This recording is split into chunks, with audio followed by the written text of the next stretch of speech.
Very good afternoon, ladies and gentlemen. Myself is Karthik Radia. I'm managing partner with Mazars India LLP. We have a team of 350 plus team members and about 25 plus partners. I lead the consulting and advisory practices at Mazars India. And these are DATE, as in Digital Analytics Technology ERP, GRRCS, that is Governance, Risk, Resilience, Compliance and Sustainability, Cybersecurity, Forensics, Business Transformation and Automation, and Corporate Finance, which covers the complete suite of business restructuring, M&A, DD valuations, private equity, and fundraising. I introduce Vikram Idnani, who heads the IT function as a senior VP with Reliance Retail. Vikram, over to you. Hi, everyone. So I'm Vikram Idnani. I head technology at Reliance Retail. I have worked prior to this, I've been a passionate leader in the retail domain. So worked a lot with Indian retailers like Trent, and in the US with a few retailers like Pepsi and Home Depot and Kmart and Borders. And that's about it about my experience. So look forward to having a good discussion here today. So Vikram, I will start with one of the very fundamental questions, which is about the relative significance and importance that is there now left for in-store shopping in the current and prevalent scheme of things. Mm-hmm. And particularly when I say this, it's a post-pandemic era that is now evolving. So what do you think is the overall significance and importance of in-store shopping that is there in place currently? So if I look at it, we are just coming out of the pandemic. I'd say during the pandemic, we've had people for now 2 years being locked down in their homes and having to work out of home, not being able to do the kind of shopping that they want to do physically. Of course, online shopping has picked up. But as the kind of the environment is opening up now, I see that shops, malls, restaurants are like just booming with people. So I think that there is this thing of, so to say, revenge shopping happening. Like you have revenge eating happening in restaurants, I'm seeing revenge shopping happening also. So I think people are just wanting to get out and actually do the kind of shopping they really wanted to do. You want to experience the whole experience. You want to kind of do it as a shopping as a destination, pretty much. You want to go to a destination where you can shop, where you can dine in. Maybe you can, in addition to shopping, you can hang out with your kids. So I think that's where it's moving towards. As we open up, online shopping is going to continue, but physical store shopping is just not going to go away. It's there, and it's just going to get more exciting, I think, over time. Sure.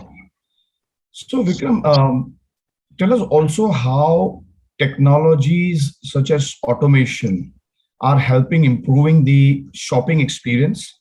And when I say this shopping experience, largely I'm talking about in-store experience. Mm-hmm. And how is it improving and helping to improve the overall customer experience? And are there some specific technologies with respect to automation, etc., that can be deployed to improve the turnaround times and help the customers basically to get in and move out of the stores rather quickly and find some of the new products that have arrived? So I think, shopping, varies by category. The experience that one wants to provide in the store, it varies by category. And if you look at food, for example, food is a more efficiency-based category, right? People want to go in, you're typically going into shop for specific food, you go in and you come out. So it's more efficiency. Then you have gourmet food, okay? And you have, let's say, fashion, the fashion category. Then you have, say, your consumer durables, where you buy refrigerators and microwave ovens and all of that stuff. So I think, there's the efficiency side of things and there's the experiential side of categories. And I feel that while efficiency needs to have technologies that are going to just facilitate a fast check-in and check-out kind of thing. But I think for the experiential categories, there is a lot of scope for introducing technology. And there are various places that you can kind of introduce tech for these categories. So yes, the tech is really going to come in where the experiential needs are kind of there for customers. Sure. And Vikram, tell us also about what has been your experience with respect to using some of these technologies that can help both the customers as well as the customer support teams to interact more insightfully, informatively, and productively with each other. Yeah. So again, if I really look at it, I'm just sticking to this thing of experience versus efficiency versus experiential. So in efficiency based categories, if I look at it, the checkout is the most important aspect. Shopping within the store, not very difficult. Generally people visit stores for regular shopping. They visit stores and they know where product is. But for the experiential things, you need someone to actually guide you there to the right place. Then you need to evaluate the product. Once you evaluate the product, you may want to try it on, say in a fashion category. And once you try it on, you will then need to check out really quickly. So I think, again, for the experiential side, wherever there is friction in the whole experience, I think that's where the tech is coming in. So let's just try to break this down a little bit into the specific areas that I talked about. Yeah. So once a customer comes into the store, let's say I'm visiting a department store and I'm doing one of the experiential things. I'm buying like a fashion and lifestyle kind of product, right? The first thing I want to know is, do I have the technology to guide me to the right place, to the right area? I'm going to men's, women's, kids, whatever. Okay. So you just got to do the very basic things actually. The retail store has got to do very basic things right. Be able to guide the customer to the right place. Okay. Once the customer is there at the right place, then it comes down to discovering the right product. Okay. And if I look at discovering the right product, in fact, if you look at, thanks to the pandemic, we've had, QR codes become so popular that basically people are now able to scan a QR code and get information about a product, right? So when I'm searching for a product and I want to evaluate the product, QR codes are the most obvious things that someone can kind of have in their stores, physical stores. I, as a customer, can just walk in, scan a QR code, know about this product, right? Once I've actually looked at that product, of course, the information of the product can be not necessarily just QR code. There are different ways to render this information, right? It could be through various, you could have interactive screens, for example, in your store. You can have RFID-based terminals where, screens trigger off certain information. So there are ways to make this to enable this technology within the stores. I think the key factor here is, as I said, do the simple things straight, be able to provide the customer the right information to be able to take a decision easily, right? We're not talking about some kind of rocket science we're trying to create here. A customer just wants to come in, they want to know about it, and they want to get out. So I would, I think, so there are technologies that one can introduce. I think if I move forward, I was talking about being able to find the right place, be able to evaluate the product, right? If I'm doing a fashion and lifestyle purchase, I may want to then try out a product, okay? This is where, virtual try-ons have been tried on in the past, but they aren't yet at a level of maturity where they can be adopted on a mass scale. So I'd say that these try-ons have so far been a little gimmicky, but the technology is maturing. I think over time you shall see that people will start to adopt these. So I think things like try-on. Again, another point of friction. If you look at it, if you've been to a department store and buying clothes, just look at the lines that are there. in the outside the trial rooms. Okay, so how does one and those are frustrating, right, for a customer to be able to stand outside a line and watch the other people just basically try out stuff for so long. So are there ways that you can enable technology to enable your trial, enable your try on? So those kinds of things are coming into stores. And but I said that they're a little nascent stage at this point. I see that they will pick up over time. So Vikram, just picking up from there, and when you said about things like virtual try-ons, etc., do you also see any change coming up with respect to a shift in a customer behavior with respect to physical shopping, at least in the next 3 to 5 years time frame? And are there any virtual reality or augmented reality technologies that you can throw some light on with respect to virtual shopping? And when I'm saying virtual shopping, it's not a very typical conventional online purchasing, but it is like virtually experiential shopping, basically. So, do you see some kind of a shift happening here towards this direction? And if there are some technologies that you want to throw some light on, Vikram? Yeah, so there are no new technologies per se, but I'd say it's about how technology is being used. Okay. And I'm going to take one step back. One is enabling the customer with the information that the customer needs. Okay, so that's the outside in view, right?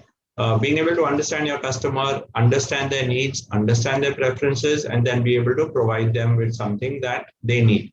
So if I'm buying a certain shirt, for example, be able to suggest trousers, belt, shoes, etc.